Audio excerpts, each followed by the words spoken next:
Atos, capítulo 22, do versículo 22 ao 30, do versículo 22 ao 30, diz assim: E ouviram-no até esta palavra, e levantaram a voz, dizendo: Tira da terra um tal homem, porque não convém que viva.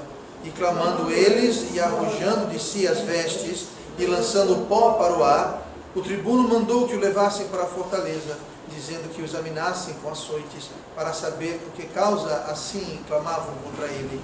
E quando estavam com correias, disse Paulo ao centurião que ali estava: É-vos lícito açoitar um romano sem ser condenado? E ouvindo isto, o centurião foi e anunciou ao tribuno, dizendo: Vê o que vais fazer, porque este homem é romano. E vindo o tribuno, disse-lhe: Dize-me, és tu romano? E ele disse: Sim. E respondeu o tribuno: Eu com grande soma de dinheiro alcancei este direito de cidadão. Paulo disse: Mas eu o sou de nascimento. E logo dele se apartaram os que o haviam de examinar. E até o tribuno teve temor quando soube que era romano, visto que eu tinha ligado. E no dia seguinte, querendo saber ao certo a causa porque era acusado pelos judeus, soltou-o das prisões e mandou vir os principais dos sacerdotes de todo o seu conselho, e trazendo Paulo, o apresentou diante deles. E oremos. Pai amado, obrigado por tua palavra, que o Senhor possa agora nos abençoar com a verdade, que o Senhor possa me dar poder, que o Senhor nos dê ouvidos para ouvir. Nós pedimos isso em nome de Jesus. Amém. Muito bem, vamos sentar esta manhã, e hoje, ao chegar em Atos 22, nós vemos então o tema central do capítulo 22, que foi a prisão de Paulo. A prisão de Paulo foi algo bastante importante na vida de Paulo, e nós vamos ver porquê logo mais nesse estudo. Mas vamos recapitular rapidamente o seguinte: vamos lembrar que Paulo aqui, no Atos 22, ele já está em Jerusalém. Lembrando que nos capítulos anteriores, Paulo tinha sido avisado por Deus para não ir para Jerusalém. Ele foi avisado, irmãos avisaram, Lucas o avisou, o profeta Ágabo o avisou, o Espírito Santo avisou, Jesus apareceu num sonho para ele, mas ele decidiu: eu vou, estou nem aí, quero que o mundo se exploda, eu vou porque eu quero, porque eu vou e pronto. Ele foi, e Jesus falou: se você for, Paulo, não vão te ouvir e você vai ser preso. E aqui nós vimos justamente isso: eles não ouviram e ele foi preso, exatamente como Jesus havia dito. Tá? Então, ele se encontra aqui preso. Ele foi, falou, entrou no templo, falou lá, tentou testemunhar, não aceitaram, e aqui a gente vê o momento da prisão dele. E a vida dele, na realidade ele foi preso porque a vida dele estava em perigo. Os judeus que ouviram ele pregar no templo queriam literalmente despedaçá-lo. Então a guarda romana veio para prender ele, para proteger ele, porque ele ia ser estraçalhado ali do mesmo jeito. Mas ele havia se encontrado com a igreja em Jerusalém, e nem a igreja em Jerusalém o acolheu direito. Nós não cobrimos isso, mas você vê nas outras cartas também que ele escreveu, a igreja lhe deu uma recepção muito fria, uma recepção muito distante, digamos assim. O tempo, note isso, o tempo que ele ficou preso em Jerusalém, não há relato de ninguém da igreja indo visitá-lo. Paulo, preso em Jerusalém, ninguém da igreja em Jerusalém foi visitá-lo, levar um bolinho, um panetone, levar para ele um serrote para serrar a serra, nada disso. Ninguém foi lá.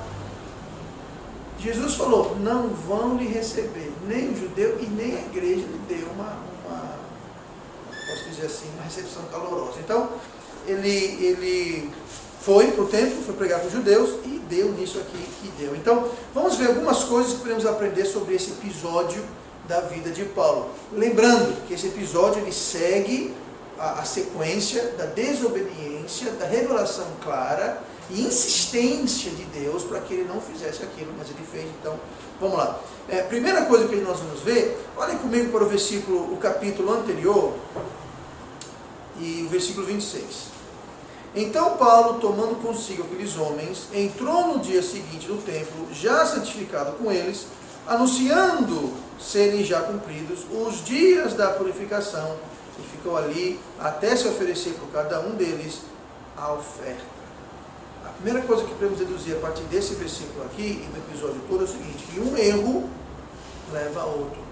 Um erro leva a outro. Nós temos visto isso estudando a vida de Davi às quartas-feiras. a gente vê que um erro, um pecado, puxa outro pecado. E aqui a mesma coisa. Paulo tinha errado ao ir para Jerusalém, ele tinha errado em ter recusado obedecer a Deus, e aqui ele está participando de um ritual judaico. Aqui está falando sobre os dias da purificação. Alguém aqui como crente já ouviu falar de dias de purificação? Sabe por que não? Porque isso era um ritual, era um processo judaico. Paulo estava se submetendo, cumprindo um ritual judaico, sendo ele cristão, sendo ele apóstolos para os gentios. Então, seja, como um erro puxou outro erro. Então, ele havia desobedecido a Deus, havia sido rebelde, tinha ido para Jerusalém. Próximo passo é o quê? É outro pecado, porque um pecado puxa outro. Você nunca vai encontrar um pecado isolado só. Não tem um, tem 2, tem 10, tem 20, a coisa vá-se embora. E foi o que aconteceu aqui. Um pecado ele leva a outro. Lembrando que nós vimos semana passada que o mesmo Paulo, lá em Colossenses 2,14, falou sobre o fato de que esses rituais e cerimônias e tudo mais judaicos haviam sido abolidos, haviam sido crucificados com Cristo. O próprio Paulo sabia disso e o próprio Paulo está aqui indo contra a própria palavra dele. Então, quando nós fazemos isso, quando nós seguimos os nossos planos, assim como Paulo seguiu o plano dele, ele falou, eu vou para Jerusalém. Apareceu todo tipo de gente, irmão, profeta, Jesus no sonho, não vá, não vá, não vá, eu vou. Tudo bem, você pode até fazer isso, mas quando você insiste num erro, você vai entrar em outro erro. Quando você comete um erro, você vai cometer outro erro. Eu explico da seguinte forma, todo dia, em todo momento, nós somos confrontados com opções. Podemos fazer A, B ou C. E sempre que nós escolhemos uma opção ruim, A é bom, B é razoável, C é errado.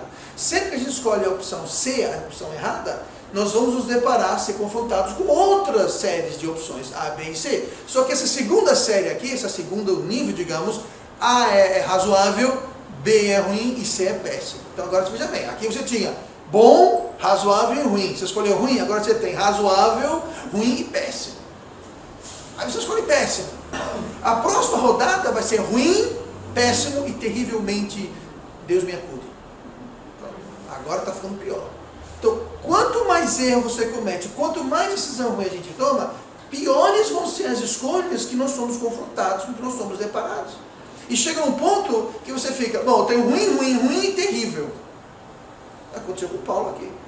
Paulo estava cometendo um erro, em cima de outro erro, ele poderia não ter ido para Jerusalém, mas ele foi. Ele poderia não ter ido para os judeus, como Deus falou que ele não ia, ele foi. Ele poderia não ter cometido esses rituais e formalidades judaicas, ele cometeu. Uma coisa está puxando outra coisa. Porque assim que funciona o pecado, assim que funciona a carne. Nós temos que ter cuidado para sempre escolher a opção boa. Sempre nós temos opção, sempre vai ter uma opção ruim. Se a gente faz opções boas, nós vamos ter mais opções boas do que ruins. Mas a verdade é, se a gente optar pelas opções ruins, as opções boas vão sumindo, nós vamos nos privando das boas opções e vamos nos plantando e armando só coisa ruim para a gente escolher. Então isso nós temos que ter cuidado, porque isso aconteceu com Paulo, isso aconteceu com Davi, isso aconteceu com Abraão, Jacó, Isaac, aconteceu com todos eles, não vai acontecer com a gente não, Nós realmente achamos que nós somos exceção, que conosco vai ser diferente, não vai ser diferente. Tá? Porque Deus não faz acepção de pessoas, e o próprio Paulo falou, não há tentação que nos sobreveio a não ser humano, ou seja, toda tentação todo mundo tem, todo mundo igual, é tudo fora do mesmo saco. E digo mais, porque muito é dado, não será cobrado, não tem cuidado com isso. Vamos lá, versículo 22. E ouviram-no até esta palavra, isso aqui já no Atos 22, versículo 22. E ouviram-no até esta palavra e levantaram voz dizendo, tira da terra um tal homem, porque não convém que viva. E 23 diz, e clamando eles e arrojando-se as vestes, lançando o pó para o ar, o tribuno mandou que o levasse para a fortaleza. Foi o que aconteceu aqui. Aqui o tribuno chegou, ele já tinha pregado, foi aquela confusão, queriam matar ele, veio a guarnição para salvá-lo, e Paulo falou, faz o seguinte, deixa eu explicar para vocês, explicar para todo mundo o que está acontecendo aqui. Então Paulo começou a pregar de novo. Aí o versículo 22 é quando ele parou de pregar, não porque ele tinha acabado de pregar e estava na hora do apelo, não era isso. Parou porque a multidão ficou histérica, fanática. Olha aqui, ó. E ouviram até esta palavra, ou seja, ouviram até esse ponto. Quando chegou aqui, levantaram a voz dizendo, mata. Estou dizendo aqui, olha, porque não convém que viva, tira este tal homem, tira da terra um tal homem, porque não convém que viva. Ele falou, o que está fazendo vivo? Vamos matar ele agora. E começaram a jogar suas roupas, naquela época, um grande sinal de indignação, você pegava sua túnica, que era como se fosse o sobretudo, e eles jogavam para o ar, jogavam pó para o ar, colocavam pó na terra, era meio que dramático. Mas faziam isso para quê? Para demonstrar a indignação. Então, o que nós vamos aprender nesse episódio aqui? Nunca subestime fanatismo. Nunca subestime fanatismo. Fanatismo é quando a pessoa está cega, surda e muda. Aqui os judeus estavam cegos, surdos e mudos. Paulo estava explicando para eles das Escrituras, da Bíblia, do Velho Testamento, quem Jesus era. Eles estão mostrando claramente que ele era o Messias e as provas, as evidências e explicando. Mas quando a pessoa está fanática, quando a pessoa está extremada, ela não vai te ouvir. Como os judeus aqui não ouviram. Por isso que você vai para evangelizar, você vai encontrar pessoas que Deus preparou para ouvir. Você vai encontrar outras pessoas que Deus não preparou ou que o diabo preparou para não te ouvir. E ele não adianta você mostrar na Bíblia, descer um anjo do céu, aparecer o próprio Jesus Cristo à frente deles, eles não vão ouvir. Então o que você faz? Bom, você tem que ter discernimento, porque você não pode, só porque a pessoa piscou e olhou você de mau jeito, você já vai pré-julgar e dizer, não, essa pessoa não quer, não, você não sabe. Mas se você vê que a pessoa está porque está dizendo, por exemplo, eu sou católico, vou morrer católico, eu sou da igreja tal, da igreja tal, porque eu sou... Quando a pessoa fala que vai morrer assim, já é um sinal para você ficar esperto. Tá? Então, eu não vou dizer se alguém recusar ou se alguém colocar um empecilho e você deixar para lá. Acho que isso é um critério, cada um tem que decidir, cada um tem que ouvir o Espírito Santo que está com você quando você vai evangelizar. Então fique atento à voz do Espírito Santo e você decida. Agora entenda isso, há pessoas que não adianta, você pode falar, desenhar, pular, dançar, fazer sinal, queira fazer o que você faz, a pessoa não vai ouvir. Por quê? Ela está num estado de fanatismo. E o mesmo vale também para alguém que você queira ajudar. Quando a pessoa faz assim, ó, deixa a pessoa quieta. Você está falando, a pessoa não está ouvindo. Você está explicando, está entrando por aqui, saindo por aqui. O que você faz em situações assim? Você deixa quieto, fazer o quê? Deixa, mas não pode fazer nada. Você quer muito levar alguém para Cristo, mas se a pessoa não quer ouvir o Evangelho, vai fazer o quê? Não adianta você pegar, bater na pessoa, senta aí que você vai ouvir agora. Não adianta fazer isso. E mesma coisa, qualquer tipo de fanatismo. Fanatismo ideológico. Tem gente que é do partido tal, que apoia o candidato tal, ou condenado tal, dependendo, né? Aqui no Brasil nós temos essa maravilha. Pessoas condenadas e estão aí na vida pública, como está acontecendo. Mas não adianta você explicar, mostrar, não há provas. Não há provas não. Aqui há prova. Não há provas, eu não estou vendo nenhuma prova. Abra o olho, criatura. Então quando a pessoa está no fanatismo religioso, ideológico, filosófico, ou um fanatismo carnal, ou seja, está perdido, desembestado no meio da carne, não adianta você falar. Você tem que simplesmente deixar aquilo acontecer, tá? Vai tudo dar em desastre lá na frente, vai, mas você não pode fazer nada. O que você faz? Você não faz nada. Paulo aqui estava fazendo justamente isso, ele queria encarar esse fanatismo. Ele queria salvar o povo judeu, levar o evangelho para ele. Ele tinha uma grande paixão para isso. Ele mesmo já havia falado várias vezes isso. E muitas vezes nós temos uma grande vontade, um grande amor, paixão para tentar ajudar alguém, levar alguém para Cristo, aconselhar alguém. Mas se a pessoa não quer ouvir, você está perdendo o seu tempo, você está irritando a pessoa, está se irritando, se frustrando a pessoa. Então deixa, você não pode fazer nada. Deixa que um dia a pessoa vai cheirar o café. Então nunca subestime fanatismo. É como futebol, gente. Como futebol. Quem torce aqui para o CSE, levanta a mão. Quem torce para o CRB, levanta a mão. Pronto, está aí feito a guerra. Vamos discutir aí. Não adianta se um jogou melhor do que o outro. Não adianta. CSA é melhor que o CRB, CRB é melhor que o CSA. Acabou-se. Tá? Pessoas vão morrer. Não adianta tática, não adianta. Não, porque o juiz foi ladrão, por lado que perdeu, claro. Tá? Então, é a mesma coisa. Fanatismo, cai fora. Cai fora porque aquilo não tem futuro. Vamos lá, o que mais? Versículo 24. Diz, O tribuno mandou que o levassem para a fortaleza, dizendo que o examinassem com açoites, para saber por que causa assim clamavam contra ele. Aqui, chegamos no X da questão. Paulo foi preso. Ele havia sido avisado, ele havia sido, foi previsto, mas ele foi preso. Não só foi preso, mas ele foi examinado com açoites. Sabe o que quer dizer isso? Ele ia para o pau de arara, gente. Ele ia apanhar, ele ia ser açoitado. Naquela época não tinha direitos humanos. Tá? Não tinha direitos humanos, não tinha mesmo. Então, ele ia para o açoite, ele ia ser examinado. Ninguém acreditou. Peraí, então só que você está falando sobre Deus e Bíblia, esse povo está assim? Não, você fez alguma coisa. Você aprontou alguma coisa. O que você fez? Doutor, senhor, eu só falei de Deus para eles, e olha o que deu. Ninguém acreditou nele. Não os oficiais, os policiais. Então ele falou, prenda ele, tá? E nós vamos examiná-lo, nós vamos interrogá-lo. Tá? Isso porque a guarda romana foi acionada pela bagunça. Ele foi ali, ele estava perturbando a paz, digamos assim. Tá? Então ele não só foi preso, mas ia ser interrogado com açoites. E aqui começa a vida de Paulo como prisioneiro. Sabe até quando Paulo ficou preso? O resto da vida. Houve momentos que ele estava em prisão domiciliar, mas ele ficou preso o resto da vida. Gente, quando Jesus avisa, ouva, porque há consequências. A Bíblia está aqui escrita em vão. Isso aqui foi tudo feito, como a Bíblia fala, como um exemplo para a gente. Ele desobedeceu claramente o aviso, não de um, não de dois, não de três, mas de várias pessoas. Claro, era Deus que estava avisando através das pessoas. E o resultado foi o quê? O resultado foi que ele foi preso, ele ficou preso o resto da vida. Ou seja, uma consequência que ele teve que carregar o resto da vida. E assim, muitas vezes, é o pecado.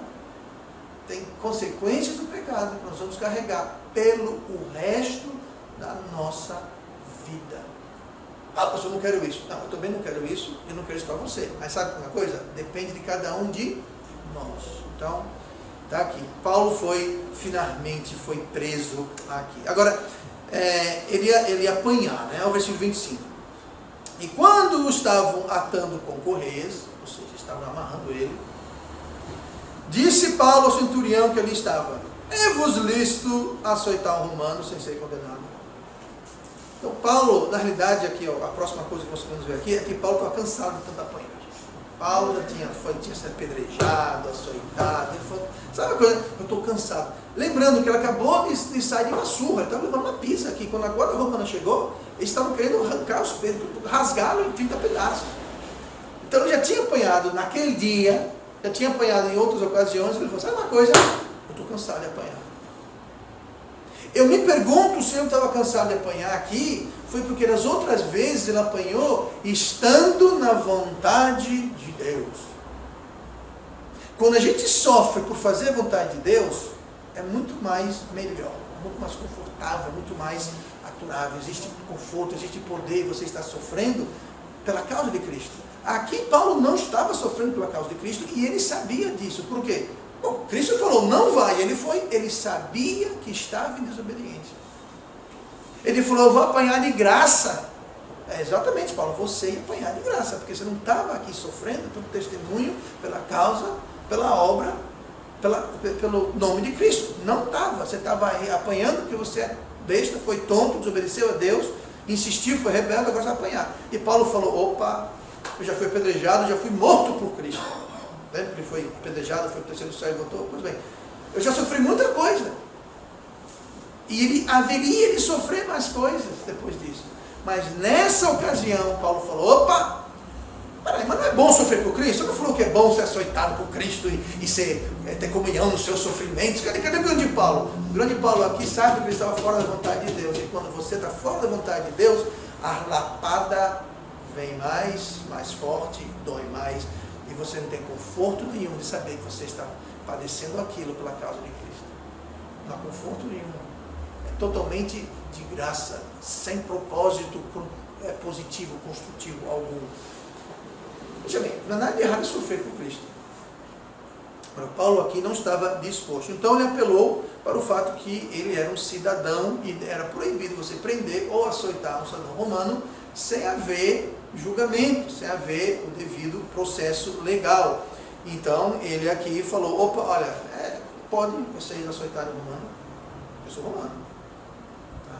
Então, ele, cansado de apanhar, apelou para a sua cidadania romana. Então, nós não temos que nos preocupar com sofrimento, em sofrer por Cristo, porque sofrer para Cristo é ganho. Quando você sofre para Cristo, Deus não vai dever nada para ninguém. Tudo aquilo que nós fazemos, desde um copo d'água, um pedaço de pão que você dá para um desses meus pequeninos, Cristo vai recompensar muito mais generosamente, quanto mais quando você sofre para Cristo. Agora, quando você sofre porque você foi tonto, aí não tem recompensa nenhuma. Então, o problema não é sofrer ou não sofrer, não fuja do sofrimento. Se Deus traz para você a oportunidade de você sofrer por Ele, abrace essa oportunidade. Abrace a oportunidade, porque é uma oportunidade que você tem de você glorificar o nome de Deus e, em segundo plano, você ser abençoado. Eu vejo alguém falar assim, a gente faz as coisas só para receber coisas. Não, a gente não faz as coisas e sofre por Cristo para receber nada dele. Nós fazemos isso por Ele, por amor a Ele. Agora, Ele nos recompensa quando fazemos isso. Ele nos recompensa. Então, e muito generosamente. Tá? A carne, o pecado, o diabo e o mundo pagam muito mal. Tá? Pagam muito mal. Você pode até receber alguma coisa de bom, mas o que você recebe de ruim em troca, não compensa. Sai muito caro. Como eu sempre digo, não foi eu que inventei essa frase, mas o pecado custa mais caro do que você queria pagar, vai te levar mais longe do que você queria ir, vai te deter mais tempo do que você queria ficar. O pecado é assim. Com Deus não. Quando você sofre por Cristo, você recebe recompensas muito maiores. Muito maiores. Por isso que Paulo falou, alegremente sofro por Cristo. Paulo falou isso, mas aqui não estava tão alegremente. Por quê? Porque ele estava errado, estava em erro, em rebeldia.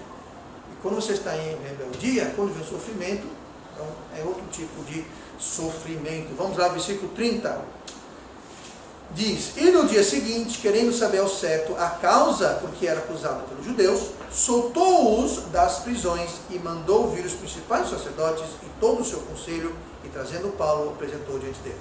Você fala assim, pastor, aqui está dizendo que soltou das prisões. Pastor, você falou que ficou preso o resto da vida, mas aqui, soltou das prisões. Essa palavra prisões não quer dizer cadeia, quer dizer, foi solto das algemas, ele estava acorrentado. Tá? Ele não foi solto. Tanto que ele mandou o pessoal vir para explicar, ou seja, Paulo não saiu da fortaleza, Paulo ficou lá dentro, né? Olha o que fala aqui, e mandou vir os principais sacerdotes e todo o seu conselho, e trazendo Paulo apresentou diante deles. Ué, como é que foi isso? Paulo estava dentro, ele foi solto das algemas, das correntes, ele não ficou acorrentado, não ficou no bloco, digamos assim, mas ele estava dentro da fortaleza no quartel, a prisão, chama o que você quiser, mas Paulo ficou lá dentro, ele não estava, vai-se embora, volte amanhã, não, trazendo Paulo, trazendo por quê? Porque Paulo era prisioneiro.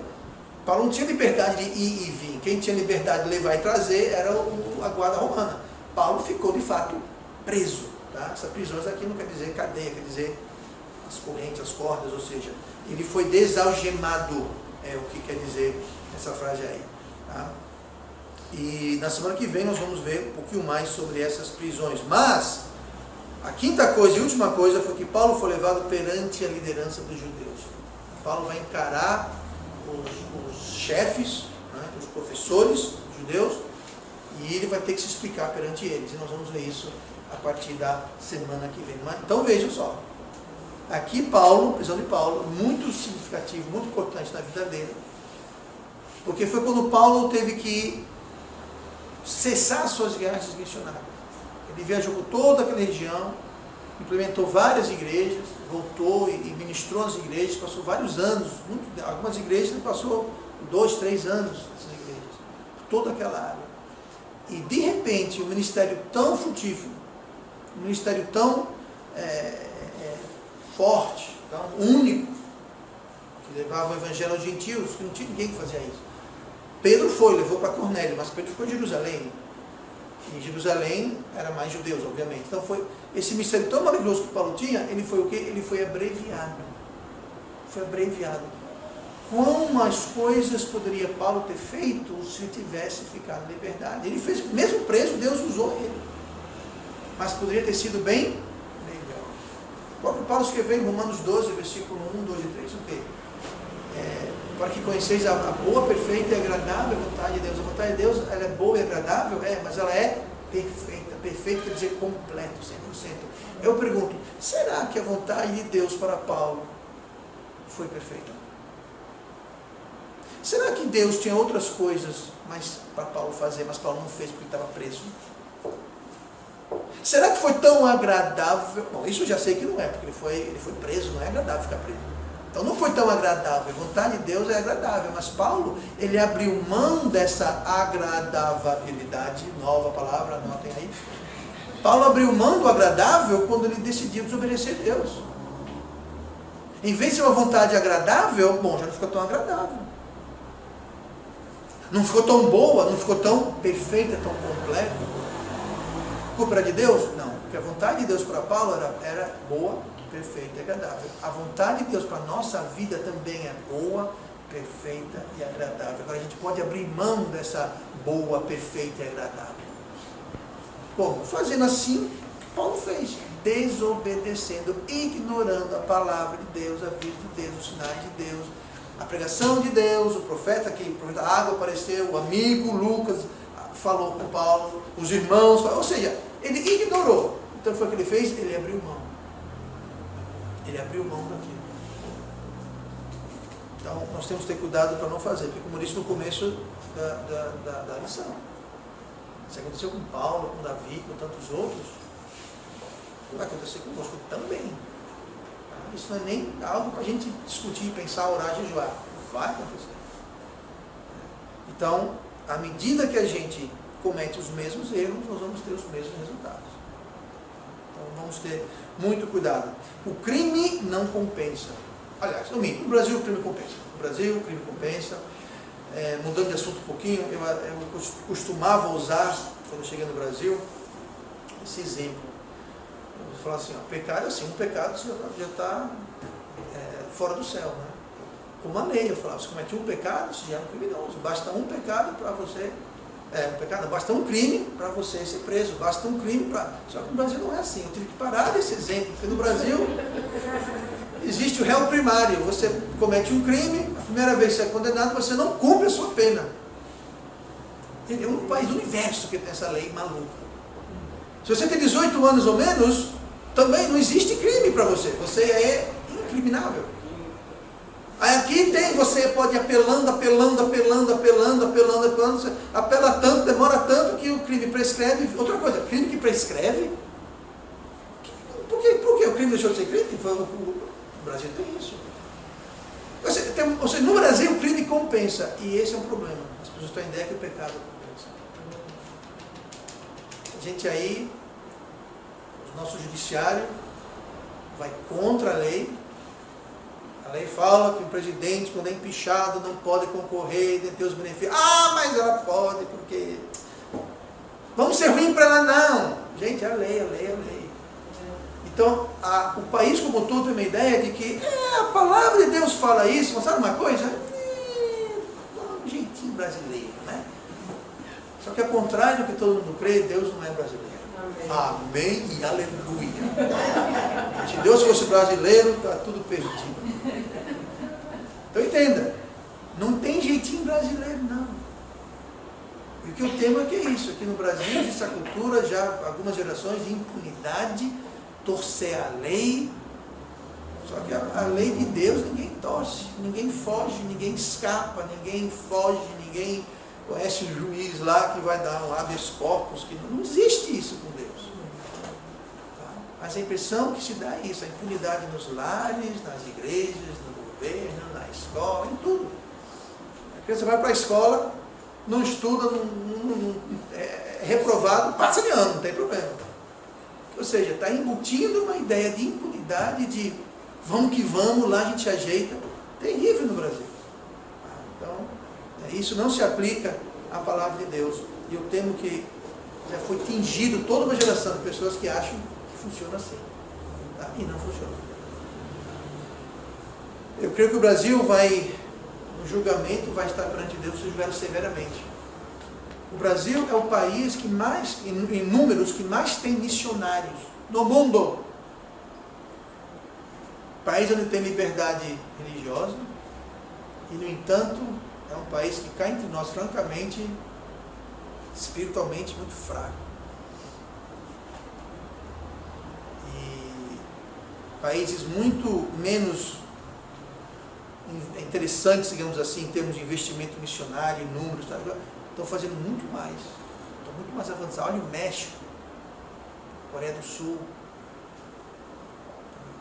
que estão fazendo muito mais para a causa de Cristo. Aqui no Brasil nós estamos ainda brincando, estamos no jardim da infância. No jardim da infância, espiritualmente falando. Isso é muito triste. Né? Mas parte disso é isso aqui, ó. É justamente as pessoas não chegam a conhecer o bom prefeito, agradar a vontade de Deus, porque eles ficam brincando, achando que Deus está de brincadeira. E isso acaba abreviando e limitando o santo de Israel, como o povo judeu fez também. Então, vamos ficar espertos, porque a gente fala, porque o Brasil, porque as igrejas, porque... Mas sabe uma coisa? O Brasil é feito de brasileiros, pessoas, eu, você, nós. A igreja é feita de pessoas. Não, porque a igreja é muito isso. A igreja é muito isso, não. Você, eu, nós somos muito isso. Porque a igreja, o Brasil, somos nós. Então, a gente fica botando a culpa no coletivo e a gente esquece que nós somos os responsáveis, individualmente. Em nossos lares, nossas igrejas, nossa nação, nosso país, nossa escola, nosso trabalho. Tudo começa em mim. A mudança começa em mim. Não é ficar contando para os outros, começa em mim. E vamos orar. Pai amado, Deus querido, obrigado pela tua palavra, ajude-nos